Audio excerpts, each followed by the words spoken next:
Life gives you second chances, but you need to be prepared to take them. With patience and an open mind, a new opportunity will eventually present itself. The catch is that failure will sting more than before, but the reward will pay out twice its cost.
Good morning, gentlemen. Let's get this mission started, eh?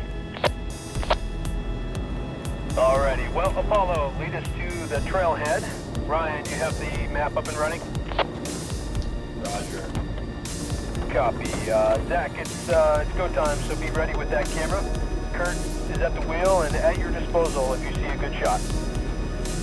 Rufio, you are gunner, so Jeff and Scott, keep an eye on the forward rigs, and good luck today. It's been a long time coming.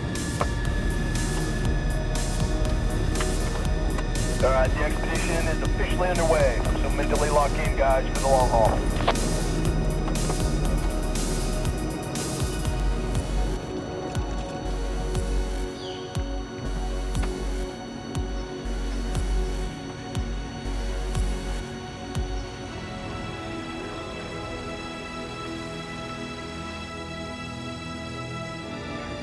Let's get the XP3 backed in to fill our water tanks. Sounds good, brother.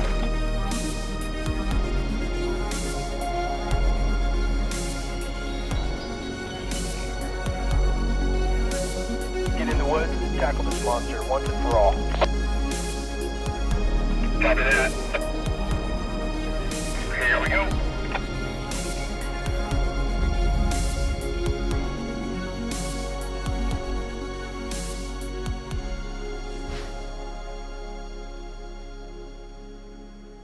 Alexander MacKenzie, an immigrant from Scotland, was commissioned by the Northwest Company to explore Canada in search of a passageway across its vast terrain. He would go on to lead two separate expeditions. First, in 1789, MacKenzie conducted an expedition that found the Arctic Ocean, not the Pacific. Though he had discovered the Canadian Arctic Ocean, MacKenzie was frustrated in his lack of navigation skills. So, 3 years later, in 1792, he returned for a second expedition, equipped with new skills in plotting longitude. He set out on March 9, 1793, from their winter camp on the shores of Lake Athabasca. 136 days later, somewhere in Dean's Channel, west of modern-day Bella Coola, Alexander marked on a rock by the water's edge. Alex MacKenzie from Canada by land, 22nd July, 1793. The Grease Trail was one of the areas that the native guides led Alex through, an ancient trail used for over 1,000 years before MacKenzie's arrival. 3 years ago, we attempted this trail and faced brutal resistance. Little information was available on the trail, and formal maps did not exist for the off-road trail section. Consequently, we found a trail that was teetering on extinction. We encountered deep rivers, burned forests, volcanically contaminated water. We suffered an injured man, and we were occasionally lost. Time and resources eventually ran out, forcing our exit at Michoud Crossing only 40 miles of the estimated 120 into the trail. This time, we are here with renewed purpose, to formally map the trail on the HEMA Navigator platform. It's our time to make our mark in this trail's history. The first item on hand is to fill our X-Venture water tank. Due to the volcanic activity, good water might be hard to come by. Where are you setting up with that? Just set it up like right there. You want to check those out. This filter's pretty neat.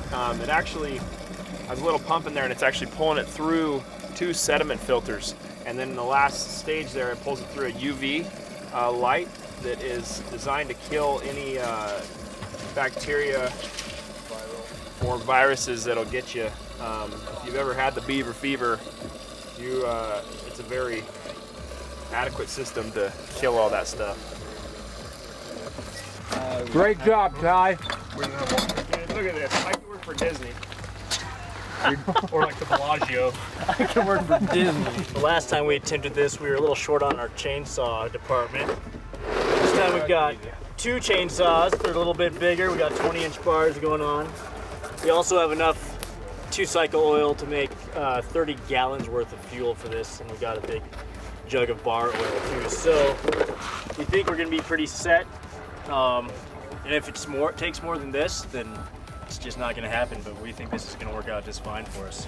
We also have it set up so we can strap these right to the back of our trailer for easy access when we're on the trail, and that just helps us a lot with fatigue over the days, not having to climb up on top of the vehicles and put them somewhere.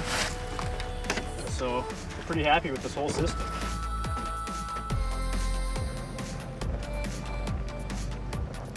With our tires aired down to 18 pounds, we make our final gear checks and get underway.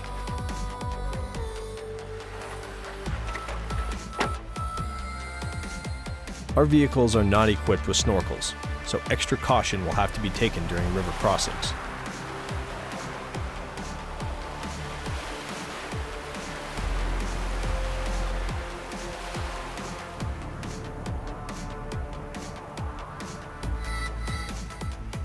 Rolling on to the other side of the river, the trail work begins.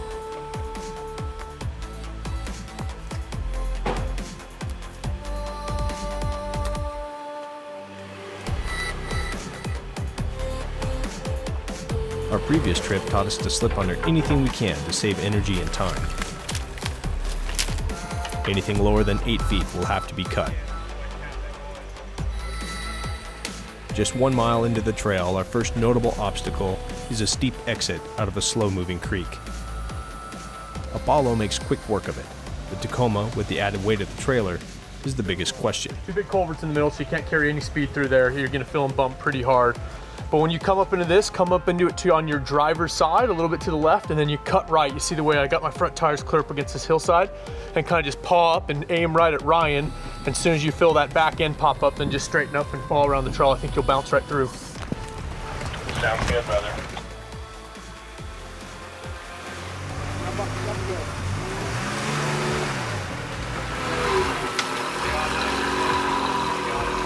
Let it crawl. Nice. Send it.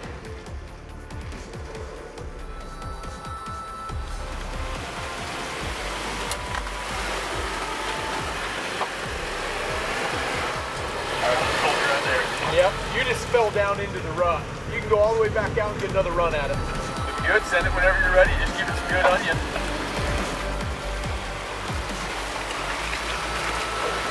It didn't take long to get into our trail groove. Being in the woods is always a welcome feeling.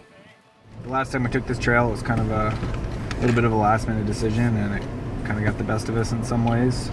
But this time we've got a plan, got the right gear to get the job done, and got a really good group of guys, so I think we're going to be able to get it taken care of. Having a trailer on tight trails presents its own challenges. Our new XV3 should be a lot easier to maneuver in the tight corners and tree cuts. It's all right. You're committed now. Keep going. This trail's barely wide enough for us as it is, you know, let alone a trailer. So you got to be making moves way early to make sure your trailer compensates it with those tight corners. It's definitely a very difficult element to add to a tight trail like this.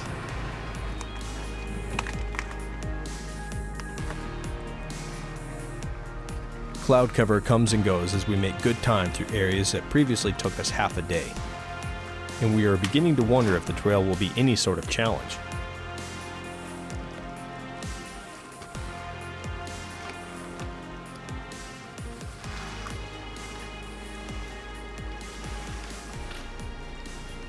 What are you doing, Scott?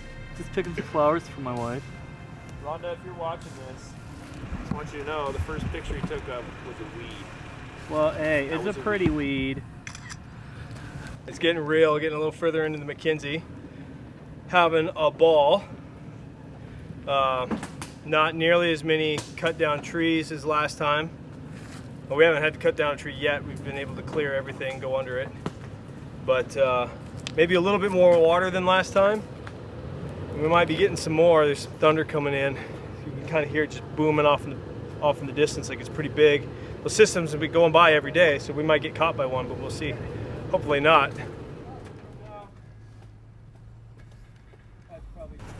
Well, we might be able to do the old Morrison Jeep Trail wiggle. There we go. The old Morrison Jeep Trail wiggle. We may need it. All good. I definitely remember this section. Yeah, I've got a few fond memories of the old chainsaw and log throw. I'm wondering once we cross that river if we're gonna start seeing problems again. Yeah, I was thinking the same thing. I think that's probably going to be the case. I guess we'll go find out. Try to hang that way if you can. It's apparent that other folks have been using this area of the trail, a positive sign. Ready? And there we go. We may be in Bella Coola tonight. Yes, seriously. I think we still got some tough stuff ahead.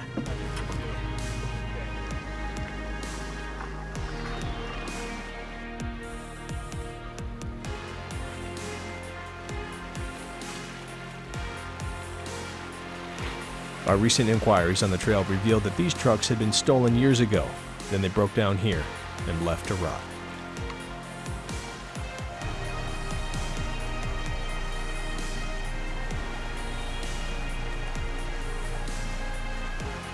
Fine, Jeff. Well, as you can see, this tree here has some marks, and there's some down here, and all the way up here.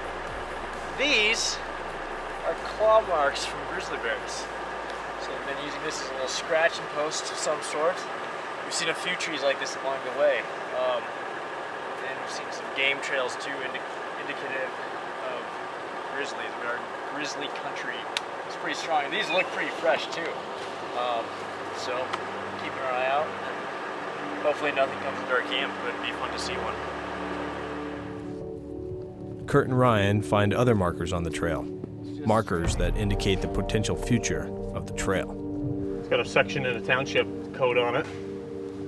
And then ABTA. May 20th, 2016. Huh. It wouldn't be mining, but very possibly like a timber cell. Yeah, a logging road. And this like allowing them to get into logging this way. They're not going to pull trucks through what we just came through. No, not for sure. Well, that'll be interesting to see what happens in the future. Yeah, it will be. It's a reminder that everything can change, and it's important to get out and explore today. Because the world may be different tomorrow.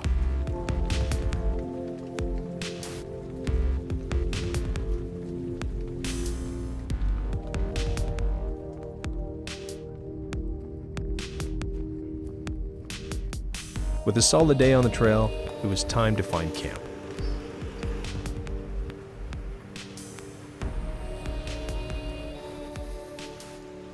Setup was effortless and natural. we have over 150 camp nights as a team.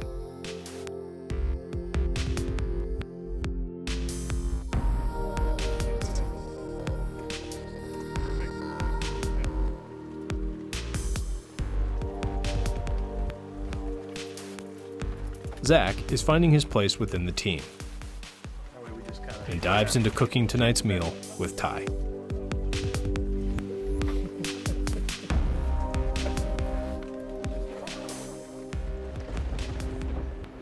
The drums have gone silent, and all is at rest. No wonder the humans think this is the best.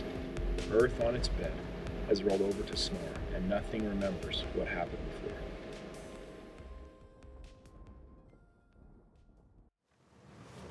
This is one of the most remote regions of British Columbia. Not necessarily Canada, but it's pretty stinking remote. For example, when we were working with the helicopters, by the time we're getting to the farther edge of where we're going to be traveling, the helicopter's a 2-hour flight from the nearest definitive care. So that's remote. Ty's machete had slipped from his hand, slicing his leg 3 years ago. It was a significant reminder that things can go wrong quick, and we needed to be further prepared to handle big wounds for extended times on a trail like this. Has the time come? The time has come. Don't cut your leg off. Last time I was on this trail. Well, I'll show you. I'll give you a report. That's the MacKenzie there. That's what I've named that scar. MacKenzie? MacKenzie. Luck, Ty. Yeah, Ty. Coming? Good luck. Good luck, Ty. I'll come in the vehicle. Rescue by helicopter cannot be counted on with the ever-changing weather, especially this far out.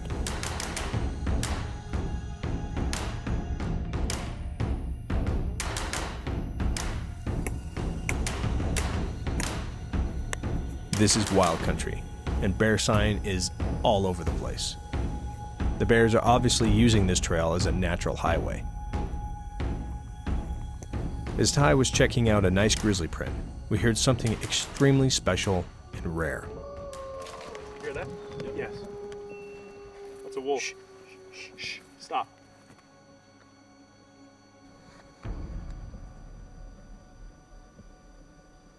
We're sitting here looking at this bear track, and a pack of wolves starts howling behind us.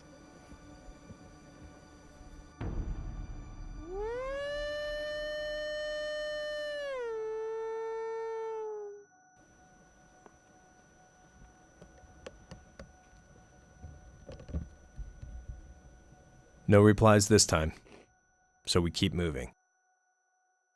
There's a significant challenge awaiting us, and we are running late. The Blackwater River crossing was a logistical factor when planning this expedition.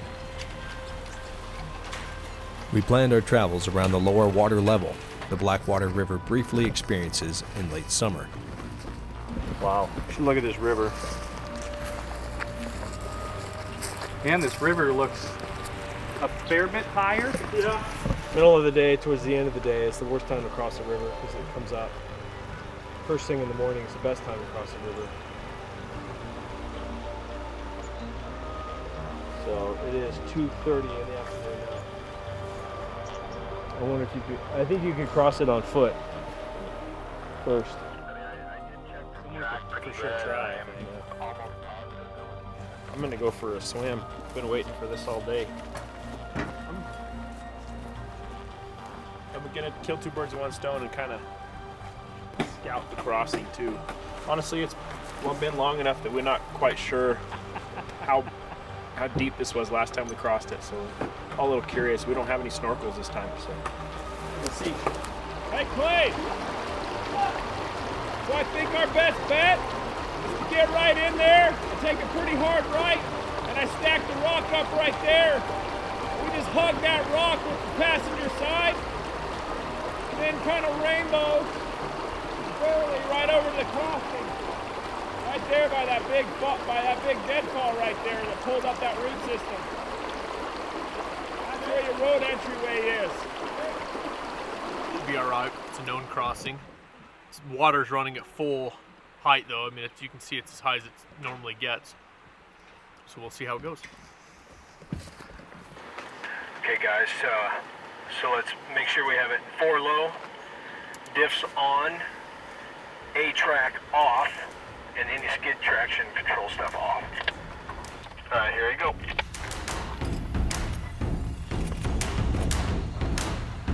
So big thing is see that rock of his, and there's a big one on my side too. So just stay right on your current path straight. Don't turn into it too much more. And then now you can start kind of turning back and aiming a little bit towards his, but you got a high rock right over here. Just go that side. Yep. Just coming. Not quite that side of it. Right here's good. Right here's good.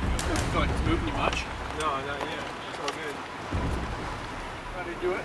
Cutting a little bit here. Okay. You're good to cut. Here we go. We'll climb out here. All looking good on this side, brother. Darn! Good climb out. Yeah. It didn't ever get like, oh! What was that we were saying? I said it didn't ever get over the tire. This is good. Oh, we gotta cut some stuff here. Guess what we don't have? Chainsaw yet. We may only have the Tacoma come over then right now. Only huh? one at a time. Yeah. All right, that was exciting. Okay, so Tacoma, you just might have to stay a little bit higher than where I was upriver, just in case it starts pushing you a little harder, because it did push me just a smidge, but we'll see what happens with that trailer. Copy that. Stay on it, boys. I know it feels deep, but you're not even above the wheels yet.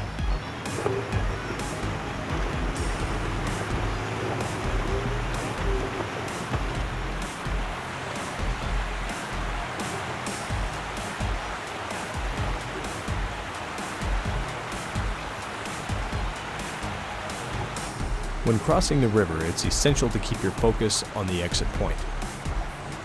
Always be looking where you need to go and make adjustments accordingly. It's the best way to monitor your drift and keep you out of trouble.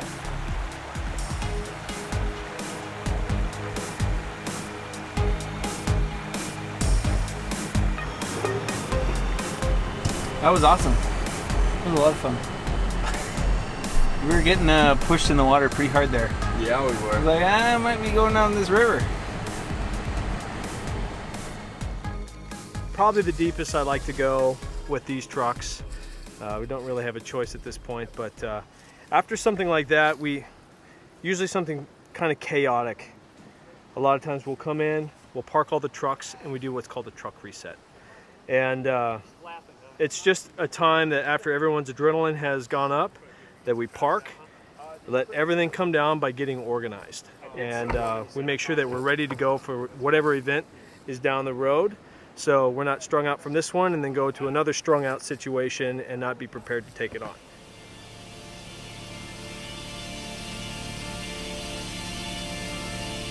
There's no telling what's ahead of us at this point in time. If it's anything like we just went through, we're finally in it. Yep, let's gear up, water up, and do it. As soon as we crossed the river, the trail all but disappeared. It's time to gas up the saws and start cutting our way to the other side of the MacKenzie, 80 miles away.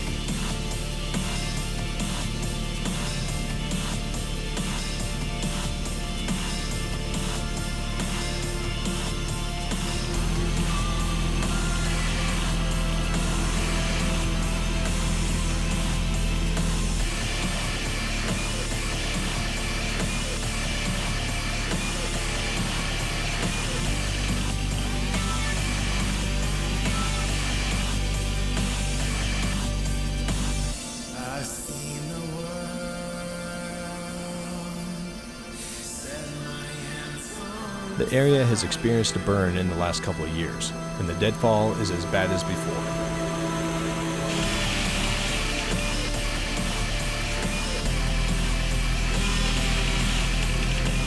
Finally working.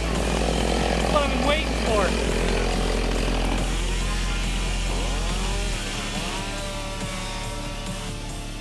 for. Want to take over? You never asked. I know. I knew that look in your eye. Give me your britches, boy. Ooh, somebody's stinky. Yeah, it's me. You just pooping your pants right now? No, my shirt is. No, Somebody just crapped their britches. the cameraman over here. I'll claim it. Oh, it was awesome. It feels so good to finally be exercising and moving and doing exactly what you thought you came to do. So As the day is coming to a close, fuel consumption is coming into play far earlier than expected. Yeah, right there's about what you got. Yeah, this one had a bad lid in the trailer, so it was making a little caustic gas fume. So we're dumping this one first. Truck wasn't quite empty, but it's getting close. It was down to 1/8 of a tank. So it's time to start dumping cans. The 4Runner's getting a little better economy. They're not pulling the trailer. We're getting pretty worried about fuel. We brought almost a full tank of fuel extra, a spare tank for each rig, and it's not going to be enough. I don't know, I'm shocked by how much fuel we're going through. How's it going? You ready? I am so ready. Other than the mosquitoes. I really dislike mosquitoes. I mean, they can live where I'm not around, but I still like them around me. 2 chainsaws are making all the difference, and clearing has doubled in pace over the last expedition.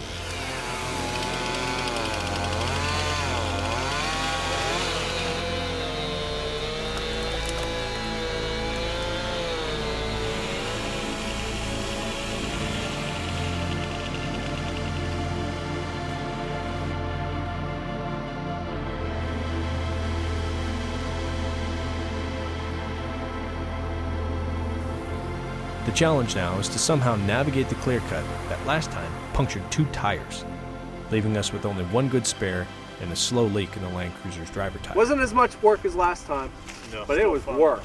Still work. You guys look work, so let's get to camp and assess on what happens in the morning.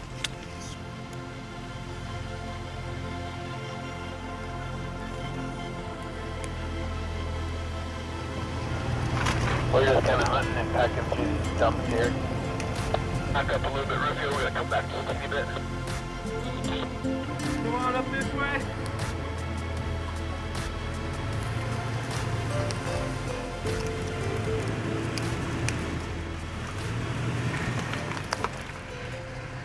Well, we're having to find the road, and the road is often disappearing. We're in a big clear cut, and of course, they probably clear cut right through the middle of the trail, or right over the top of the trail, and there's so much slash and leftovers in the timber cut that it's impossible to see where the original trail was. So we're kind of flying by GPS right now, which works, and then we just all of a sudden stumble across their nice logging road. So we've kind of been on and off this. They probably used the original road for a minute there, and How we doing back there, guys? then hopped off it for a bit as well. Okay, so there's With night falling, we take our final bearings from a nearby high point and make camp. Yeah. there and there, okay. Things are going very well, Way on this side. and we are right on target with our allowable 10 days on the trail. That's another 3 from there to the Indian village on the road that we're not quite sure about either. Okay. I think we should camp down over there on that spot. Tomorrow we'll bring new challenges as we find our way out of the cut and take new trail sections that we previously bypassed on our first attempt. So looking at the map, looking at where the trail might duck off into here, it's undiscernible at this point. Morning light fails to expose the original trail, and we execute a bypass of a 1/4 mile to the main road, blazed in the last decade to the Kluskos village, 14 miles to the west. Several miles down the dirt road, we pick up the trail again. So just getting pulled on to the MacKenzie proper here and kind of see what it looks like. And it looks like we've got some trees right away, so probably need to get suited up with get some chainsaws along. Copy that. Here we go. Saws are in good working order, and fuel and chainsaw supplies remain well stocked, though truck fuel continues to be a growing concern.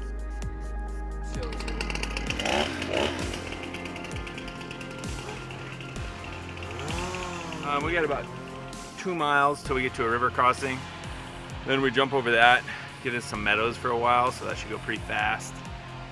And then after we get through the meadows, we have a little more woods to get through before we roll in the Indian village. Progress is steady as we make our way on toward the Kluskos village, this time approaching it on the north side of the upcoming lake.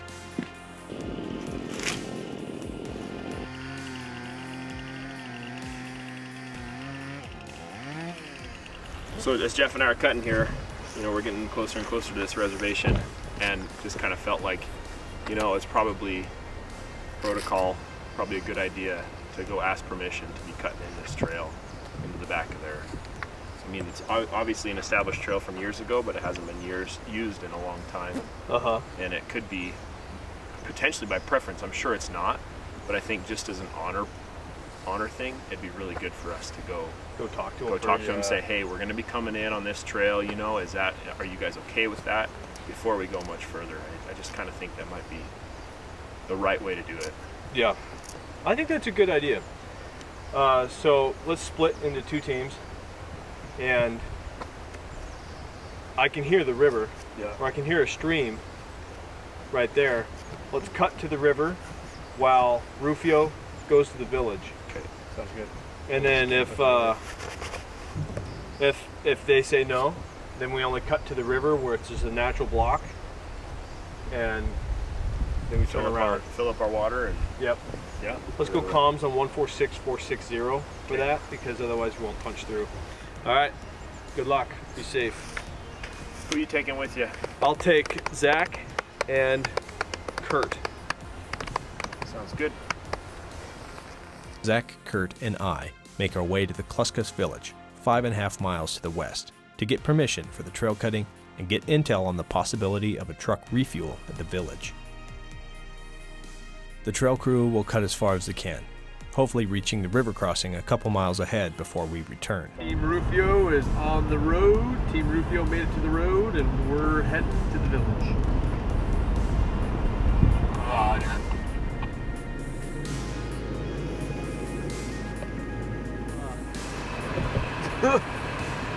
Looks like that's where it goes. In between, do you see in between the bushes up here? That bush, I think, is where you're headed. To the left of that bush. Okay, I'm gonna kind of ease into this and see how deep it is here.